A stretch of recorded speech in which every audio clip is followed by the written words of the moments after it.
So hello everyone. Today we are going to take national income as our topic.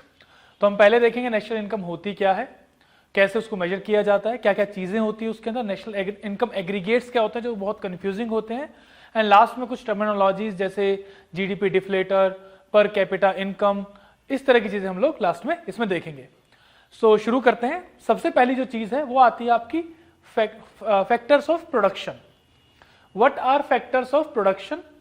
Factors of production वो चीजें हैं जो involve होती हैं किसी भी प्रोडक्शन के अंदर, जैसे कि land. First of all is land, then second one is labour, third one is capital and last one is entrepreneurship. Land क्यों चाहिए? लैंड हमें चाहिए क्योंकि हमें अपनी बिजनेस यूनिट सेटअप करनी है, तो उसके लिए हमें चाहिए होगा लैंड. और लैंड से जो रेवेन्यू जनरेट होता है उसे हम बोलते हैं रेंट. तो लैंड से क्या जनरेट होता है? लैंड से जनरेट होता है rent. Second is labour. Labour क्यों चाहिए? काम कौन करेगा? लेबर ही काम करेगी. और उसके एवज में आप क्या करोगे? उनको दोगे वेजेस एंड सैलरीज. तो जो लेबर वर्क करेंगे उसके एवज में उनको क्या मिलेगा? उसके एवज में उनको मिलेंगी वेजेस और salaries. Third one is capital. Capital is आपको देना होता है उसके ऊपर इंटरेस्ट. जो मनी आप देते हो दैट इज कैपिटल, और उसके ऊपर क्या पे करना पड़ता है? इंटरेस्ट पे करना पड़ता है. कैपिटल क्यों चाहिए? डे टू डे वर्किंग के लिए चाहिए. नया प्लांट सेटअप करना तो उसके लिए पैसा चाहिए होगा, तो that comes under capital. Capital also includes physical capital as well as financial capital. तो इसके अंदर दोनों कैपिटल्स आ जाते हैं, physical and financial. Physical capital आपका वो हो गया जैसे बिल्डिंग हो गई, आपकी मशीनरीज हो गई, वो फिजिकल कैपिटल में आएगी. फाइनेंशियल कैपिटल में जो लोन आपने लिया हुआ है वो आ जाएगा आपका फाइनेंशियल कैपिटल के अंदर. The next one is entrepreneurship. Entrepreneur वो बंदा है जो कि रिस्क ले रहा है, जो कि डायरेक्शन दे रहा है, जो कि विजन प्रोवाइड कर रहा है, and also he is taking the risk. कल को अगर पैसा डूबा तो किसके ऊपर आएगी सारी चीजें? एंटरप्रेन्योर के ऊपर. So he is going to take profit. So entrepreneur क्या लेके जाएगा घर पे? एंटरप्रेन्योर लेके जाएगा घर पे profit. So we have 4 factors of production. 4 factors of production का मतलब ये 4 लोग हैं, जो ये 4 चीजें हैं जो प्रोडक्शन के लिए हमें चाहिए होंगी. पहला लैंड है, जहां पे अपना बिजनेस आप प्लांट सेटअप करोगे. नेचुरल रिसोर्सेज, रॉ मटेरियल्स वगैरह सब लैंड के अंदर आ जाते हैं, तो इस पे आप पे करते हो रेंट. तो जो फैक्टर इनकम बनती है लैंड से उसे हम बोलते हैं रेंट. सो जो येलो में अभी लिखा हुआ है साथ साथ उसे हम बोलते हैं फैक्टर इनकम. ये आपको याद रखना है, इसे क्या कहते हैं? Factor income. सो लैंड से जो फैक्टर इनकम जनरेट होगी उसे हम बोलेंगे रेंट. सेकेंड थिंग, जो लेबर्स की फैक्टर इनकम होगी उसे हम क्या कहेंगे? वेजेस या सैलरीज. जो फैक्टर इनकम आपकी कैपिटल से जनरेट होती है उसे हम बोलते हैं इंटरेस्ट. और जो एंटरप्रेन्योर की फैक्टर इनकम उसे हम कहते हैं प्रॉफिट. तो ये 4 हैं आपकी फैक्टर इनकम्स जो आपको ध्यान रखनी है. First one is rent, second one is wages और सैलरीज,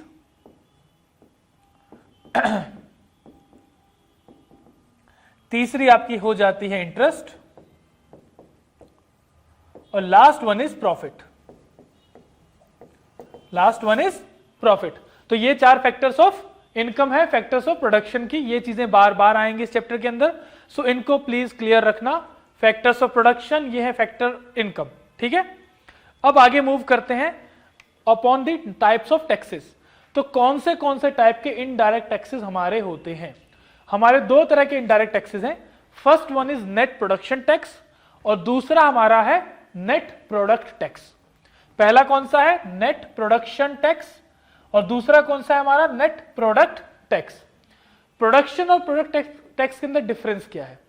देखो, प्रोडक्शन टैक्स वो टैक्स होता है जो आपकी प्रोडक्शन के ऊपर लगता है, यानी it is independent of the product. कितने आपने प्रोडक्ट्स बनाए इसके ऊपर ये डिपेंड नहीं करता. ये आपको एक बारी में ही पे करना होता है. जैसे लैंड रेवेन्यू हो गया, तो आपका जो लैंड है उसके ऊपर आप पे कर दोगे. आप चाहे उस लैंड से कुछ प्रोड्यूस करो या ना करो, that doesn't matter. Only thing that matters is that you have to pay this tax. So ये आ जाता है प्रोडक्शन टैक्स के अंदर. जो चीज नंबर ऑफ प्रोडक्ट्स के ऊपर डिपेंड करे, it depends upon number of products. यानी अगर मान लो आपने 5 चीजें बनाई हैं तो 5 चीजों के ऊपर 5 बार आपको टैक्स पे करना होगा। अगर आप 6 चीजें बनाते हो तो आपको 6 बार टैक्स पे करना होगा।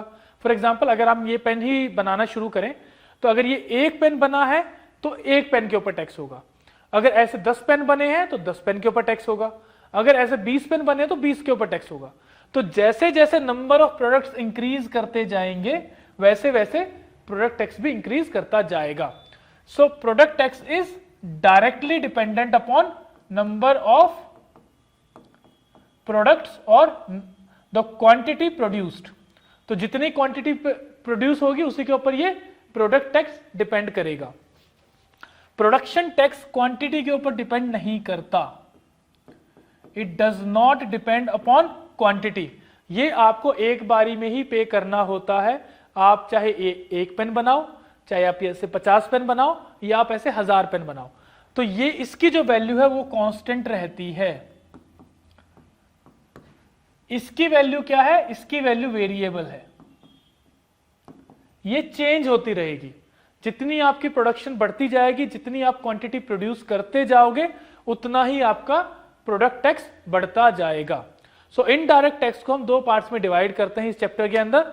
First one is net production tax, second one is net product tax. अब जो प्रोडक्शन टैक्स है उसके अंदर 2 चीजें आती हैं। एक आता है प्रोडक्शन टैक्स, दूसरा आता है प्रोडक्शन सब्सिडीज। यानी इन दोनों को माइनस प्लस माइनस करने के बाद जो बचेगा उसे हम क्या कहेंगे? Net production tax. Product tax के अंदर भी 2 चीजें आती है, एक आता है प्रोडक्ट टैक्स और एक आता है प्रोडक्ट सब्सिडीज। तो इन दोनों को माइनस करने के बाद जो बचेगा उसे हम क्या कहेंगे? Net product tax. तो अगर प्रोडक्शन टैक्स की हम बात करें तो प्रोडक्शन टैक्स के अंदर आ जाएगा आपका लैंड रेवेन्यू। जैसे गवर्नमेंट ने डिफाइन कर दिया 1 एकड़ के लिए इतना लैंड रेवेन्यू है, तो अगर आपने 1 एकड़ लैंड खरीदा है तो उस लैंड के एवज में आपको उतना रेवेन्यू देना होगा। अब आप उसके ऊपर प्रोडक्शन करो या ना करो, दैट डजंट मैटर, आपको उतना रेवेन्यू तो देना ही है। तो ये मीनिंग है आपके प्रोडक्शन टैक्स का। Land revenue, stamp and registration fees, tax on professions, ये किस में आ जाते हैं? ये आ जाते हैं आपके प्रोडक्शन टैक्स के अंदर। Second one is product subsidies. Product subsidies में वो चीजें आती है जो आपको सब्सिडी मिलती है, किसके ऊपर? ओवरऑल चीजों के ऊपर, जैसे कि subsidy to railways, input subsidy to farmer, subsidy to village and small industries, administrative subsidies to corporatives and corporations. यानी जो आप मान लो आपने कोई स्मॉल इंडस्ट्री लगाई है तो उसके अंदर गवर्नमेंट आपको कुछ रिबेट दे देगी। तो रिबेट किस में आ जाएगी? वो आ जाएगी आपकी प्रोडक्शन सब्सिडी में। कि मान लो गवर्नमेंट आपको कह देती है कि आपको लैंड रेवेन्यू पे करने की जरूरत नहीं है, तो किस में आएगा? प्रोडक्शन सब्सिडी में। वो आपने अभी तक प्रोडक्शन स्टार्ट नहीं की है पर गवर्नमेंट फिर भी आपको सब्सिडी दे रही है। यहां पे आपने अभी तक प्रोडक्शन शुरू नहीं की है पर आपको फिर भी लैंड रेवेन्यू पे करना है क्योंकि आपने वहां पे वो लैंड के ऊपर एक्वायर किया है या उसको बाय किया है। ठीक है, वहीं अब आता है प्रोडक्ट टैक्स। प्रोडक्ट टैक्स के अंदर आपके अंदर आ जाता है जीएसटी, देन आ जाता है excise duty, VAT, custom duty, service tax. ये सब कैसे टैक्सेस हैं? ये सारे के सारे टैक्सेस आपके आते हैं प्रोडक्ट टैक्स के अंदर। अब हालांकि जीएसटी ने एक्साइज ड्यूटी, वैट और सर्विस टैक्स को सब्ज्यूम कर लिया है, बट फिर for the sake of example we are discussing these things. तो जैसे अगर आपने मान लो 1 पेन बनाया तो भी आपको 18% जीएसटी देना है, आपने 2 पेन बनाए तो आपको फिर से 18% जीएसटी देना है दोनों पेनों के ऊपर। तो क्या हुआ? इसका जो वैल्यू है वो इंक्रीज करती जाएगी जितने आप प्रोडक्ट्स बनाते जाओगे। तो product tax, again I am telling you, it depends upon the quantity, it depends upon quantity. फिर आता है प्रोडक्ट सब्सिडीज। प्रोडक्ट सब्सिडीज भी वैसी है जैसे प्रोडक्ट टैक्स है। फूड, फर्टिलाइजर, पेट्रोलियम सब्सिडी किस में आ जाती है? प्रोडक्ट सब्सिडी के अंदर। जैसे अगर आपने मान लो 1 लीटर पेट्रोल लिया तो आपके वो जो सब्सिडी मिलती है वो 1 लीटर पे मिलेगी। अगर आपने 2 लीटर पेट्रोल लिया तो आपकी सब्सिडी डबल हो गई। 3 लीटर पेट्रोल लिया तो आपकी ट्रिपल हो गई। तो जितनी आप यूनिट कंज्यूम करते जाओगे उतनी आपको एक्स्ट्रा सब्सिडी मिलती जाएगी। सो ये चीजें आपको पता होनी चाहिए। इनडायरेक्ट टैक्स, इसमें 2 तरह के टैक्स आते हैं, एक आता है प्रोडक्शन टैक्स, एक आता है प्रोडक्ट टैक्स। और प्रोडक्ट और प्रोडक्शन टैक्स किसका सम या वो है, एडिशन या सब्सट्रैक्शन है? प्रोडक्शन टैक्स का और प्रोडक्शन सब्सिडीज का। प्रोडक्ट टैक्स जो है वो किसका है? प्रोडक्ट टैक्स और प्रोडक्ट सब्सिडी का। नाउ अगर इसको हम समराइज करें तो नेट इनडायरेक्ट टैक्सेस किसके इक्वल होंगे? तो net production tax and net product tax. ये थोड़ा सा मिसप्रिंट हो गया है, सो क्या होगा, सॉरी ये सही है बिल्कुल बच्चे। सो हम यहां पे बात कर रहे हैं नेट प्रोडक्शन टैक्स क्या होगा? नेट प्रोडक्शन टैक्स आपका होगा, नेट प्रोडक्शन टैक्स क्या होगा? Production tax minus production subsidy. Similarly net product tax क्या होगा? Product tax minus product subsidy. Third one is net indirect tax क्या होगा? वो होगा net production tax plus net product tax. Net production tax plus net product tax, इसको हम कह सकते हैं net indirect taxes are equal to indirect subsidies minus indirect subsidies minus indirect taxes minus indirect subsidies. Please don't take my word seriously, वो बीच में हो जाता है कई बार। So you can say this is net indirect taxes is equal to indirect taxes minus subsidies, so that comes your net indirect tax. तो ये जो तीनों चीजें हैं, ये तीनों चीजें हम लोग यूज करेंगे आने वाली अपनी नेशनल इनकम एग्रीगेट्स के अंदर। सो पहली चीज हम शुरू करते हैं अभी। सबसे पहले आता है फैक्टर कॉस्ट, जो मैं अभी आपको करा रहा हूं बेसिक पार्ट है इसका। अगर आपने ये बेसिक्स के नोट्स बना लिए हैं तो दैट इज वेरी गुड, नहीं बनाए तो दोबारा एक बार रिविजिट करके दोबारा नोट्स बना लो। If you want I just give you time to take snapshot of it. आप चाहो तो एक स्नैपशॉट यहां से ले सकते हो, इसका आप ले लीजिए एक स्नैपशॉट। नाउ इसका भी एक आप स्नैपशॉट ले लीजिए, so it will be helpful for you in memorising the things. अब आगे मूव करते हैं। अब आते हैं हम लोग फैक्टर कॉस्ट के ऊपर कि फैक्टर कॉस्ट क्या होती है। मैंने सबसे पहली स्लाइड जो आपको दिखाई थी उसके अंदर मैंने आपको क्या बताया? I told you about factors of production. तो फैक्टर्स ऑफ प्रोडक्शन चार है हमारे पास, land, labour, capital and entrepreneurship.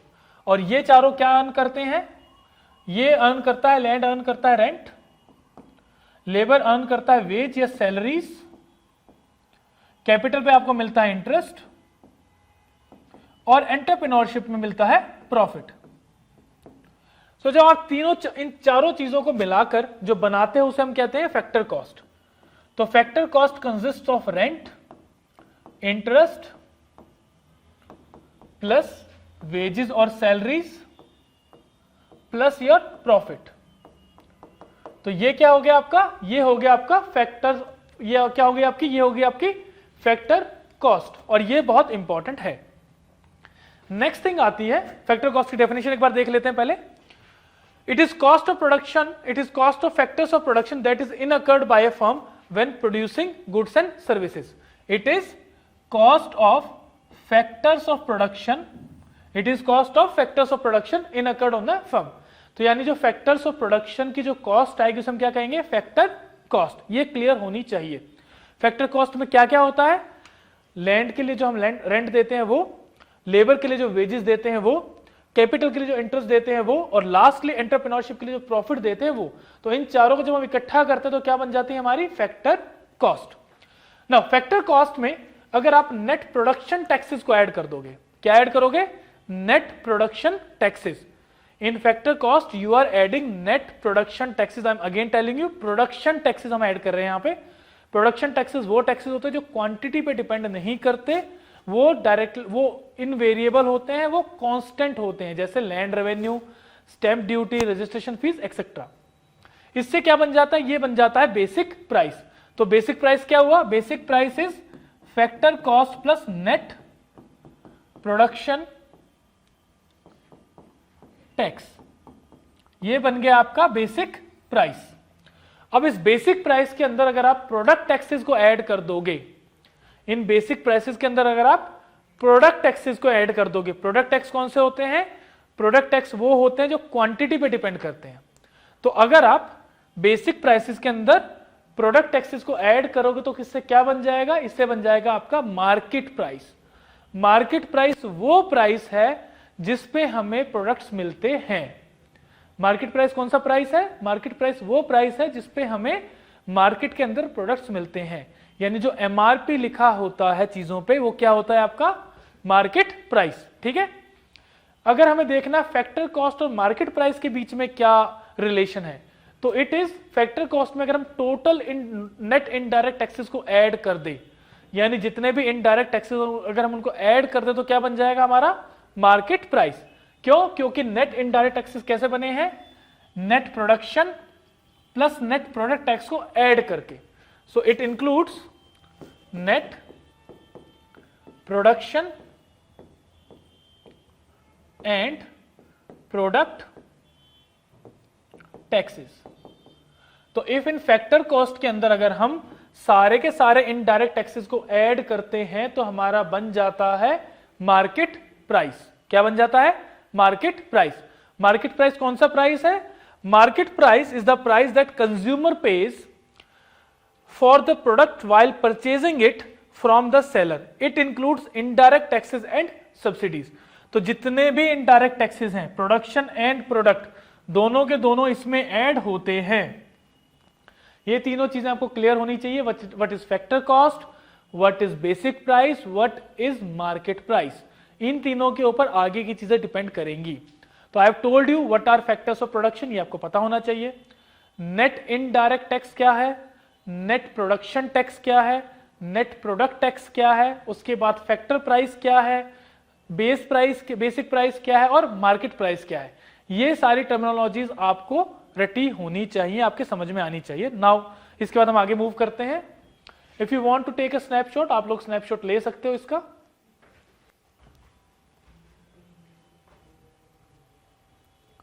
चलो अब आगे मूव करेंगे। सो बेसिक प्राइस क्या हो गया? It is the amount retained by the producer. Now next we move कि हमारे पास है जीडीपी एमपी। अब जीडीपी क्या होता है? GDP is gross domestic product. आप इस नाम से इसको याद रखिए, GDP is gross domestic product. क्या है GDP? GDP is gross domestic production. इसका मतलब यह है साल भर में पूरे देश में कितना काम हुआ उसे हम किससे कैलकुलेट करते हैं? उसे हम कैलकुलेट करते हैं जीडीपी से, और वो हम निकालते किस पे हैं? मार्केट प्राइस पे हम लोग उसको कैलकुलेट करते हैं। अब अगर जीडीपी में से आप नेट प्रोडक्ट टैक्सेस को हटा दोगे, नेट प्रोडक्ट टैक्सेस यानी जो क्वांटिटी पे डिपेंड करते हैं, उन टैक्सेस को अगर आप हटा दोगे तो क्या बन जाएगा? GDP at basic price. क्या बन जाएगा? GDP at basic price. मैंने आपको पहले ही बताया था, factor cost plus net production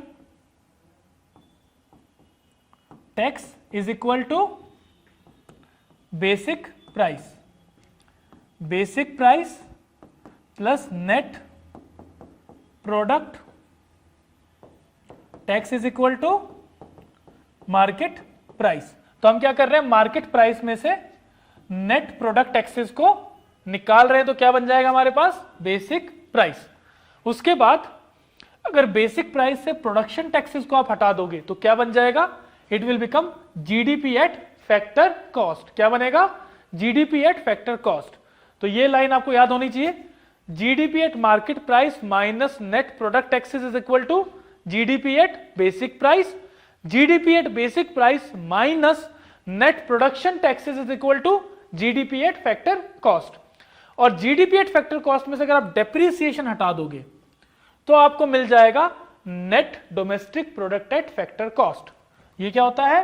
net domestic product at factor cost. Factor cost is the cost of production incurred by the factors of production. जो फैक्टर्स ऑफ प्रोडक्शन की वजह से कॉस्ट आती है उसे हम क्या कहते हैं? फैक्टर कॉस्ट कहते हैं। तो देखो ये तो क्या था? ग्रॉस था। ग्रॉस यानी मोटा मोटा जितना भी पूरे देश में जो भी हमने आउटपुट किया, जो भी हमने काम वगैरह किया, वो सारा किस में आ जाता है? ग्रॉस के अंदर आ जाता है। अब जब कोई भी चीज चलेगी तो घिसेगी भी, उसके अंदर डेप्रिसिएशन भी होगा। तो जब हम उस ग्रॉस में से डेप्रिसिएशन को हटाते हैं तो क्या बन जाता है हमारा? Net domestic product. डेप्रिसिएशन को आप ऐसे समझो कि जैसे मान लो आपके पास गाड़ी है, तो गाड़ी जब आप चलाते हो तो कुछ सालों के बाद गाड़ी खराब भी हो जाती है ना। तो ऐसा तो है नहीं कि उस सालों के बाद ही वो खराब हुई है, वो लगातार थोड़ी थोड़ी घिसे जा रही है। एक टाइम के बाद वो इतनी घिस जाती है कि वो खराब होकर बैठ जाती है। तो जो थोड़ा थोड़ा हर साल घिस रहा है उसे हम क्या कहते हैं, डेप्रिसिएशन। तो डेप्रिसिएशन आपका क्या होता है, depreciation is loss in value of fixed assets which are due to wear and tear, accidental damages and obsolescence. तो यानी वियर एंड टीयर की वजह से, उनके पुराने हो जाने की वजह से, या एक्सीडेंटल डैमेजेस की वजह से जो कमी आई यानी जो खराबी आई, उसे हम क्या कहेंगे, डेप्रिसिएशन। तो जब भी हम ग्रॉस में से डेप्रिसिएशन हटाएंगे तो क्या मिलेगा हमें, नेट। तो यहां पे हम क्या हटा रहे हैं, ग्रॉस डोमेस्टिक प्रोडक्ट से डेप्रिसिएशन को रिमूव करें तो क्या बन गया हमारा, नेट डोमेस्टिक प्रोडक्ट। तो जब भी आपको किसी भी ग्रॉस वैल्यू से नेट वैल्यू निकालनी हो तो क्या करना पड़ेगा आपको डेप्रिसिएशन उसमें से रिमूव करना पड़ेगा। क्लियर? इसको एक बार नोट डाउन कर सकते हो आप लोग, स्क्रीनशॉट ले लो इसका।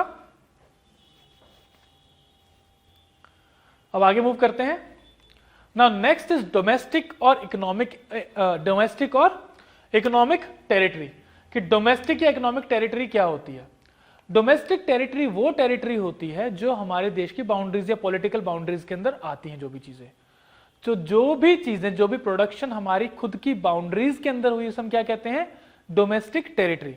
तो डोमेस्टिक टेरिटरी में एक तो हमारी पॉलिटिकल बाउंड्री तो आ ही गई जो पूरा इंडिया है, उसके साथ साथ अगर इंडिया की कोई मिलिट्री एस्टेब्लिशमेंट है, इंडिया के कोई कॉन्सुलेट्स हैं, एम्बेसीज हैं, या हमारा कोई शिप जो हमारे लोग चला रहे हो, जो इंडियंस चला रहे हो, शिप, एयरक्राफ्ट, फिशिंग वेसल्स, कोई भी ऐसी चीज जो इंडियन रेजिडेंट्स ओन करते हो और वो वर्ल्ड में कहीं भी चल रही हो, तो उसे हम क्या कहते हैं, उसे हम कहते हैं दैट कम्स अंडर डोमेस्टिक और इकोनॉमिक टेरिटरी। ये क्लियर वर्ड याद रखना कि जो कि हमारे ज्योग्राफिकल बाउंड्रीज के अंदर आएंगी चीजें, वो किस में आएंगी, हमारी डोमेस्टिक या इकोनॉमिक टेरिटरी के अंदर आएंगी। तो कोई भी ऐसी इकोनॉमिक एक्टिविटी जो हमारे देश के अंदर हो रही है उसे हम क्या कहेंगे, डोमेस्टिक या economic activity happening in India. ठीक है? तो इसके अंदर आपके एक तो हमारी पॉलिटिकल बाउंड्रीज तो आएंगी ही आएंगी, साथ में मिलिट्रिकल एस्टेब्लिशमेंट भी आएंगी, कॉन्सुलेट्स भी आएंगी, एम्बेसीज भी आएंगी, ये तो क्लियर है। इसके साथ साथ कोई फिशिंग वेसल, शिप्स, एयरक्राफ्ट जो कि इंडियन रेजिडेंट्स ऑपरेट कर रहे हैं। मान लो इंडिया से कोई शिप गया सऊदी अरेबिया के लिए, तो वो किस में गिना जाएगा, इंडियन जीडीपी के अंदर ही गिना जाएगा। ठीक है? सेकंड थिंग जो आती है बच्चे, वो हम देखेंगे अब कि फॉरेन टेरिटरीज में हमारा कैसे प्रोडक्शन हो सकता है, क्या फॉरेन कंट्रीज के साथ हम कैसे इंटरेक्ट करेंगे। तो देखो, इट इज अ पॉसिबिलिटी कि that Ratan Tata sir, possibility क्या है ही कि टाटा ग्रुप के पास जैगवार भी है, या यू कैन से रेंज रोवर भी है। सो they have range rover,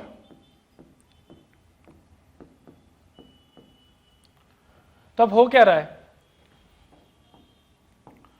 range rover के अंदर चार चीजें हैं जो काम करेंगी, जो हमारे फैक्टर्स ऑफ प्रोडक्शन होते हैं। कौन से?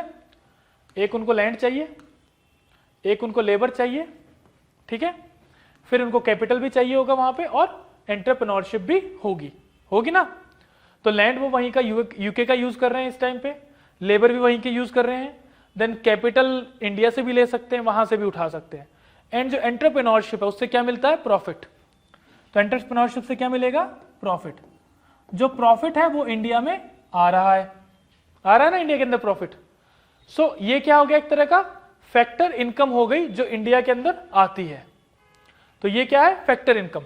ये चारों फैक्टर इनकम्स है, मैं आगे दोबारा बता रहा हूं आपको, ये चारों फैक्टर इनकम्स है। इनमें से कोई भी चीज अगर इंडियन रेजिडेंट्स अर्न करेंगे, इंडियन रेजिडेंट्स, ये वर्ड ध्यान रखिएगा, जो इंडिया के अंदर रह रहे हैं उन्हें हम कहते हैं Indian residents. I am not saying Indian citizens, मैं इंडियन सिटीजन्स नहीं कह रहा हूं, क्योंकि इंडियन सिटीजन्स के अंदर क्या है, आपके दोनों आ जाते हैं। सिटीजन्स के अंदर एनआरआई भी आ जाएंगे, non Indian residents and Indian residents भी आ जाएंगे। तो हम सिर्फ यहां पे इंडियन रेजिडेंट्स की बात करेंगे, ठीक है, जो इंडिया के अंदर रह रहे हैं और इंडिया के अंदर ही उन चीजों को यूज कर रहे हैं। तो जो इंडियन रेजिडेंट्स बाहर से फैक्टर इनकम अर्न करते हैं, फैक्टर इनकम क्या है, प्रॉफिट हो सकता है, सैलरीज हो सकती हैं, there can be interest, there can be rent also, ठीक है। जैसे टाटा ग्रुप्स में क्या दिखा रहे हैं हम लोग कि उन्होंने प्रॉफिट यहां से अर्न करके वो प्रॉफिट इंडिया में आएगा, ठीक है। इसी तरह से हो सकता है कि किसी की प्रॉपर्टी हो अमेरिका के अंदर और वो प्रॉपर्टी उसको रेंट दे रही हो, तो रेंट जो आएगा वो इंडिया के अंदर आएगा, तो वो भी क्या हो जाएगी, फैक्टर इनकम। ऐसा भी हो सकता है कोई डॉक्टर जाता है कंसल्टेंसी के लिए और 2 हफ्ते वहां पे काम करके वापस आ जाता है, तो वहां से जो वो इनकम अर्न करके ला रहा है वो भी किस में आएगी, फैक्टर इनकम फ्रॉम अब्रॉड में। तो ऐसी कोई भी factor income, I am again saying factor income, जो हम बाहर से कमाते हैं, that is known as net factor income, income earned from abroad. उसे हम क्या कहते हैं, net factor income earned from abroad. तो जो भी फैक्टर इनकम हम बाहर से कमा रहे हैं उसे हम क्या कहेंगे, net factor income from abroad. इसी तरह से हो सकता है कि जैसे अमेजोन है, अमेजोन के इंडिया में ऑपरेशंस हैं, तो यहां से प्रॉफिट बाहर लेके जाते हैं। गूगल है, गूगल इंडिया इज देयर, वो यहां से प्रॉफिट अर्न करके बाहर लेके जाते हैं, तो क्या वो फैक्टर इनकम इंडिया से बाहर जा रही है। और जो टाटा ग्रुप या कोई भी बंदा जो बाहर चीजें अर्न कर रहा है वो इंडिया के अंदर आ रही है, तो उसे हम क्या कहते हैं, net factor income from abroad. Clear, factor income का फंडा क्लियर हो गया। देखो इसको आप अलग रखना ट्रांसफर पेमेंट से, बच्चे इसमें कंफ्यूज करते हैं ट्रांसफर पेमेंट्स के साथ।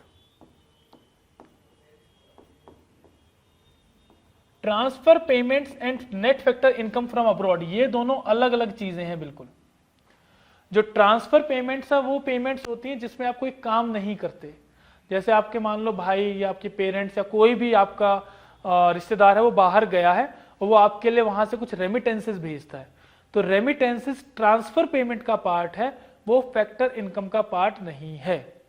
और जो बंदा बाहर गया हुआ और वहां पे काम कर रहा है और वहां पे अर्न कर रहा है, वो हम अपनी नेशनल इनकम के अंदर ऐड नहीं करते, उसको हम इंडियन रेजिडेंट नहीं मानते।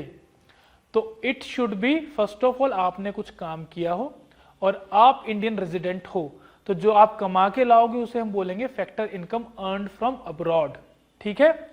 कोई अगर बाहर रह रहा है एज एन एनआरआई, वो वहां काम कर रहा है, वहां पे अर्न कर रहा है, तो उसे हम ट्रांसफर पेमेंट में गिन सकते हैं, उसको हम कभी भी फैक्टर इनकम के अंदर नहीं गिनते, ठीक है। तो जो रेमिटेंसेस बाहर से आती हैं, जो गिफ्ट्स बाहर से आते हैं, वो किस में आते हैं, वो ट्रांसफर पेमेंट्स में गिने जाते हैं, net factor income from abroad में नहीं गिने जाते, ठीक है। आगे चलते हैं। तो net factor income from abroad क्या हो गई, it is the difference between, देखो अगेन है factor incomes, it is the difference between factor incomes earned by normal residents of India, earned by normal residents of India, ये keywords हैं, who are temporarily resident abroad, and factor income earned by non-residents temporarily residing in India। या तो आप temporary basis पे बाहर काम करने जा रहे हो, या आपके कुछ वहां पे प्रोडक्शन यूनिट्स हैं, आपकी लैंड हो सकता है, आपकी कंपनी हो सकती है वहां से, जहां से आप अर्न करके लेके आ रहे हो। तो क्या कर रहे हो, आप काम कर रहे हो वहां पे और वहां से कुछ अर्न करके लेके आ रहे हो, और आप इंडिया के परमानेंट रेजिडेंट हो। बीच में आप बाहर जा सकते हो, थोड़ा बहुत काम करके आ सकते हो, हफ्ता 2 हफ्ता 1 महीना के लिए, तो वो भी हम फैक्टर इनकम में ऐड करते हैं, ठीक है। आगे बढ़ते हैं। तो नेट फैक्टर इनकम क्या हो जाएगी फ्रॉम अब्रॉड, एनएफआईए किसका हाफ फॉर्म है, net factor income from abroad का है। तो factor income from rest of the world minus factor income to rest of the world. So ROW is rest of the world. Next आपका आता है transfer payments. So transfer payments मैंने अभी आपको बताया था, ये आप अर्न नहीं करते, ये आप कमाते नहीं हो।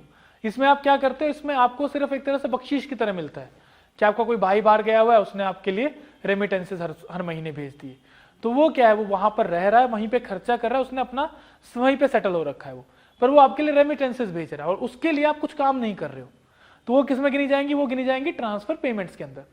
तो transfer payments are all unilateral payments. Unilateral का मतलब एक तरफा, एक तरफा ही तो है, आपके भाई ने आपके लिए रेमिटेंसेस भेजे, आपने तो कुछ किया नहीं, या तो आप उसके लिए कुछ काम करो, तब तो बात है कि आपने कुछ कमाया है, तो वो आपको अपनी तरफ से भेजे जा रहा है।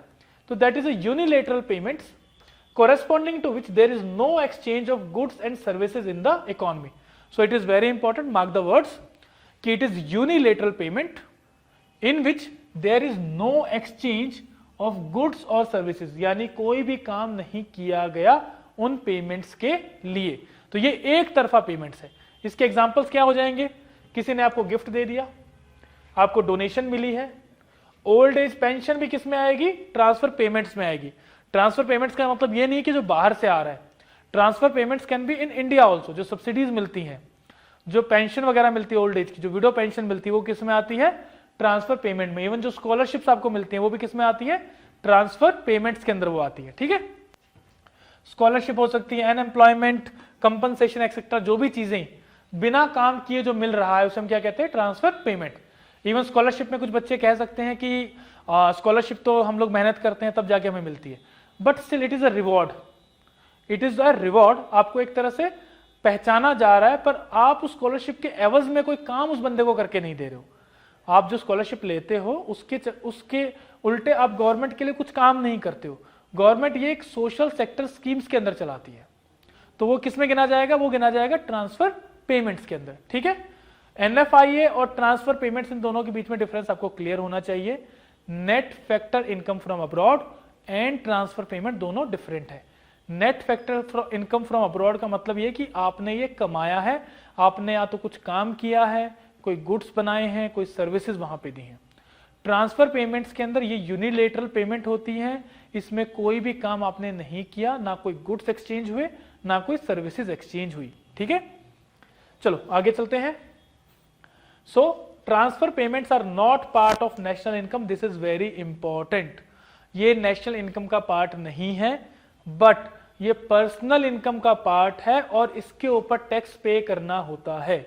तो जब भी साल के लास्ट में आप इनकम टैक्स पे करते हो या आपके पेरेंट्स पे करते हैं, तो उस टाइम पे you have to go through कि आपको गिफ्ट्स वगैरह जो मिले हैं वो भी आपको बताने पड़ते हैं। ठीक है, तो it is a part of personal income and are taxable. Clear? Next चलते हैं कि व्हाट इज डोमेस्टिक इनकम। तो मैंने आपको दो टॉपिक्स बताए, एक तो मैंने आपको बताया डोमेस्टिक टेरिटरी क्या होती है, फिर you have been told about NFIA net factor income from abroad, and then you have been told about transfer payments. अब इनको अप्लाई करते हैं कि इनको अप्लाई कैसे कर सकते हैं। तो एक होती है आपकी डोमेस्टिक इनकम। तो डोमेस्टिक इनकम वो सारी इनकम है जो आपकी डोमेस्टिक टेरिटरी में कमाई गई है। किसमें कमाई गई है? जो आपकी डोमेस्टिक टेरिटरी में कमाई गई है, यानी आपकी पॉलिटिकल या इकोनॉमिक टेरिटरी के अंदर, जिसके अंदर शिप्स वगैरह सब कुछ आ जाएगा, उसके अंदर जो भी काम हुआ है साल भर में, जो भी आउटपुट आया है, वो आप किस में डालोगे? वो आप डालोगे डोमेस्टिक इनकम के अंदर। यहां पे कीवर्ड है डोमेस्टिक टेरिटरी। तो इंडिया की पॉलिटिकल बाउंड्रीज में प्लस मिलिट्री एस्टेब्लिशमेंट्स हो गए और बाकी चीजें हो गई, जो एम्बेसीज कॉन्सुलेट्स वगैरह हैं, उनके अंदर जो भी काम हुआ है वो किस में गिना जाएगा? वो गिना जाएगा आपका डोमेस्टिक इनकम के अंदर। उसके साथ देयर इज नेशनल इनकम। अब दूसरी चीज क्या आती है? National income. तो डोमेस्टिक इनकम और नेशनल इनकम दोनों चीजें अलग अलग है। नेशनल इनकम के अंदर वो सारा काम जो इंडियन रेजिडेंट्स ने किया है। किसने किया है? इंडियन रेजिडेंट्स ने। तो it is a total factor income generated by normal residents. Normal residents का मतलब क्या है? जो इंडिया में रह रहे हैं। इसमें एनआरआईज को गिना नहीं जाता, एनआरआईज को गिना नहीं जाता। So it is a total factor income generated by normal residents of the country. ठीक है, हम डोमेस्टिक इनकम को कैलकुलेट करते हैं ग्रॉस डोमेस्टिक प्रोडक्ट से। किससे कैलकुलेट करते हैं? ग्रॉस डोमेस्टिक प्रोडक्ट से। वहीं हम नेशनल इनकम को कैलकुलेट करते हैं किससे? ग्रॉस नेशनल इनकम से। तो जो पहली स्टेज हमारी होती है इनकम कैलकुलेशन के लिए, डोमेस्टिक इनकम के लिए क्या होगी? डोमेस्टिक इनकम के लिए क्या होगी? Gross domestic product. और नेशनल इनकम के लिए होगी gross national product. This is GDP and this is GNP.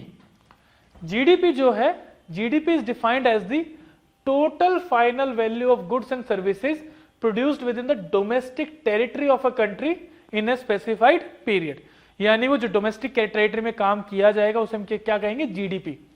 तो अगर अमेजॉन इंडिया में काम कर रही है तो उसने जो इंडिया के अंदर काम किया वो हम किस में जोड़ेंगे?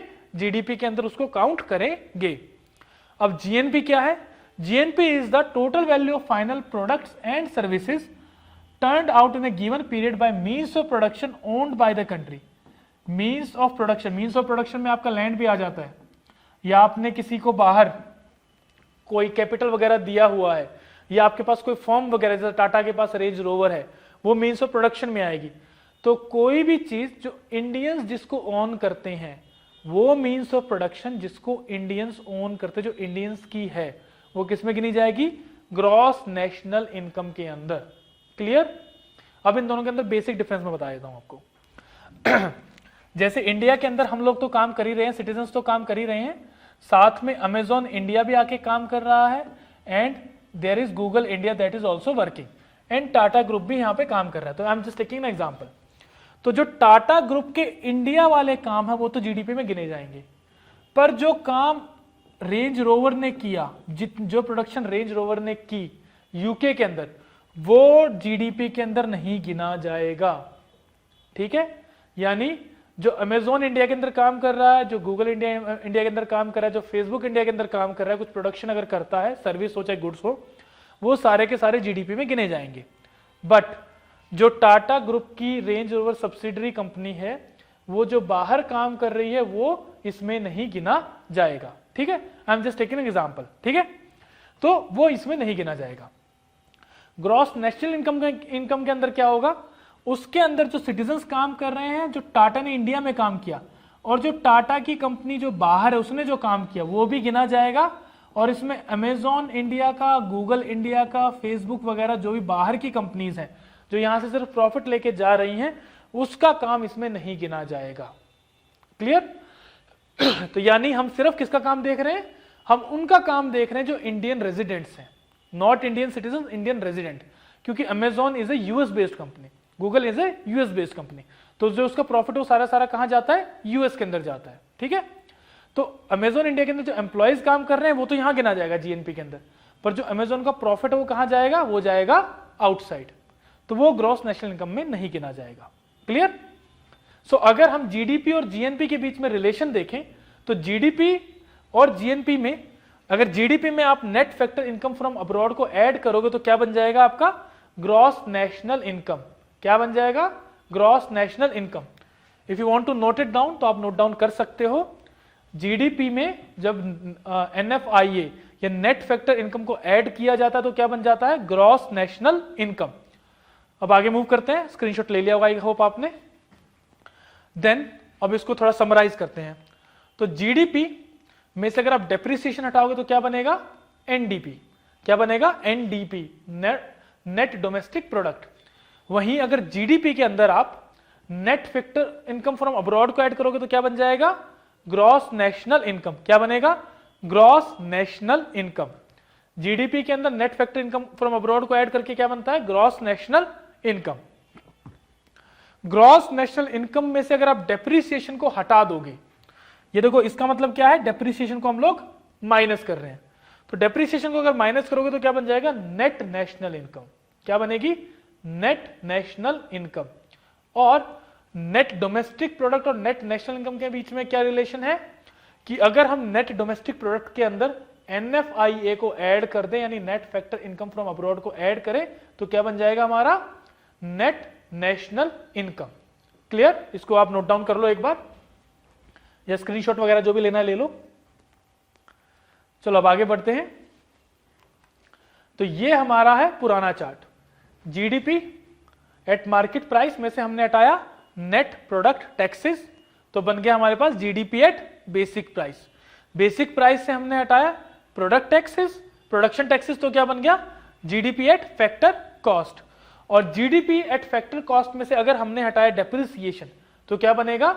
NDP at factor cost. देखो अगर आपको मार्केट प्राइस को बेसिक प्राइस में कन्वर्ट करना है तो आपको प्रोडक्ट टैक्स हटाना होगा, अगर बेसिक प्राइस को फैक्टर कॉस्ट में कन्वर्ट करना तो प्रोडक्शन टैक्स हटाना होगा।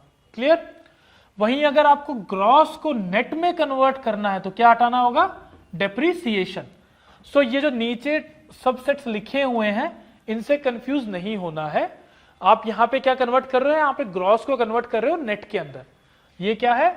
Gross domestic product. ये क्या बन जाता है? Net domestic product. क्लियर? तो जब फैक्टर इनकम, जब फैक्टर कॉस्ट, मार्केट प्राइस या बेसिक प्राइस की बात होगी तो हम टैक्सेस की बात करेंगे, उनको टैक्सेस को हटाना है। जब हम बात करेंगे ग्रॉस डोमेस्टिक, ग्रॉस से नेट की तरफ मूव करने की, तो हम डेप्रिसिएशन को हटाएंगे। जब हम बात करेंगे डोमेस्टिक से नेशनल की तरफ जाने के लिए, तो हम बात करेंगे NFIA की। ठीक है, अब आगे मूव करते हैं।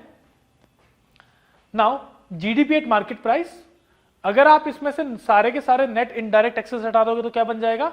GDP at factor cost. भाई नेट इनडायरेक्ट टैक्सेस में दो चीजें होती है ना, एक होता है प्रोडक्शन, एक होता है प्रोडक्ट। तो दो टैक्सेस हैं। तो जब आप प्रोडक्ट टैक्स हटाते हो तो बन जाता है बेसिक प्राइस, और बेसिक प्राइस में से प्रोडक्शन टैक्स हटाओगे तो क्या बन जाएगा? फैक्टर प्राइस या factor cost. This should be factor cost, ये बन जाएगा आपका फैक्टर कॉस्ट। उसके बाद अगर आप इसमें से डेप्रिसिएशन हटाओगे तो क्या बनेगा? Net domestic product factor cost.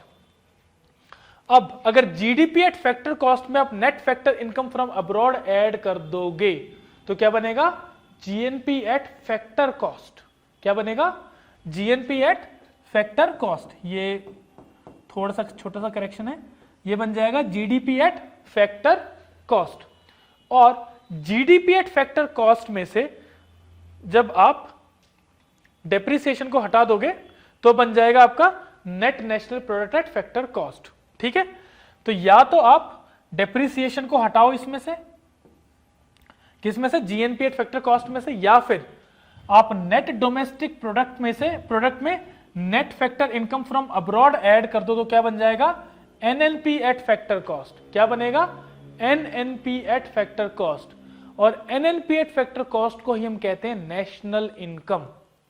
क्या कहते हैं हम लोग? National income. इसको मैं दोबारा एक बार रिपीट और करूंगा सो दैट ये क्लैरिटी रहे आपको।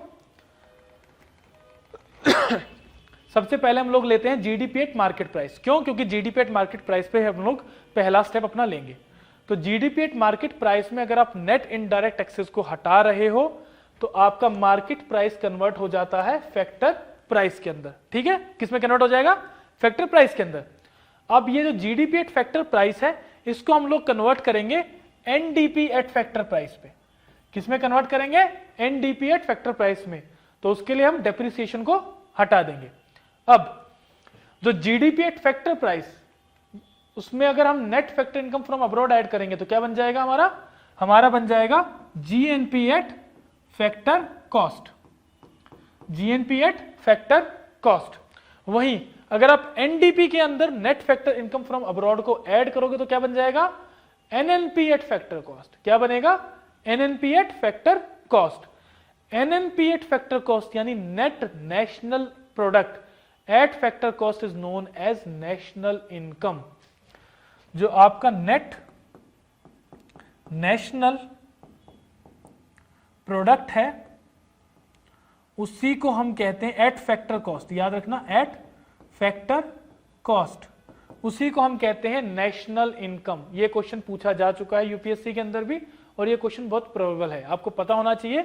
National income is net national product at factor cost. अब आगे मूव करते हैं, हम देखते हैं net national net domestic product at factor cost. इसमें हमने क्या किया? इसमें हमने transfer payments by household add किए और इसमें से अनडिस्ट्रीब्यूटेड प्रॉफिट हटा दिया। It is not net national domestic, it is not domestic product, it is net national product at factor cost.